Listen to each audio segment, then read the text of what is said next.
Mr. Schirdewan. Ja, vielen Dank. Yes, thank you very much, President. When I joined Parliament, I heard a Brexiteer saying that an empire had to be destroyed, and exactly what he meant, what he was referring to, was the European Union.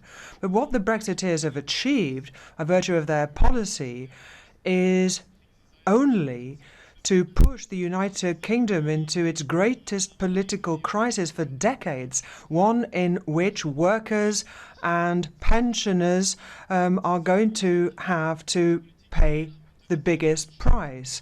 This policy is neither in the interests of the people of Britain nor of Europe. Now, the government of Boris Johnson knows that full well. Operation Yellowhammer, I think that sounds like a bad title for a James Bond movie, but essentially it is looking at what will happen in the event of a no-deal Brexit. There will be bottlenecks, there will be shortages of medicines, and there might be a resurgence of conflict in Northern Ireland. That's what that document says. But this is precisely the path that is being followed by the UK government right now. But they are on the wrong track.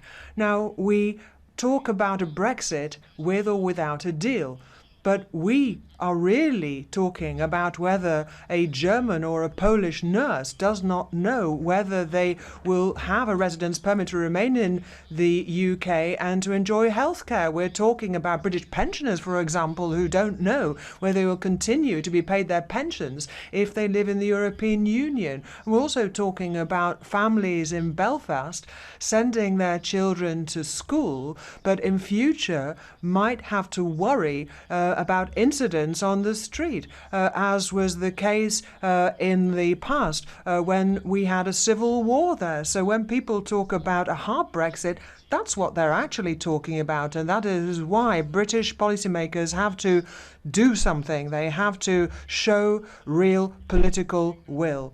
Ladies and gentlemen, now when we talk about the United Kingdom, all kinds of things occur to me. A robust democracy which stood up to fascism, a country with a colonial past, a country with the birthplace of Thomas Hobbes and John Maynard Keynes. Karl Marx, of course, was granted asylum in London. But like Mr. Verhofstadt, I do not think of a comic figure like the Hulk, because a comic figure is not going to preserve peace in Ireland nor the civil and political rights of ordinary citizens. Only an able and clever political leader can do that, and that is why we support the resolution. Thank you very much indeed.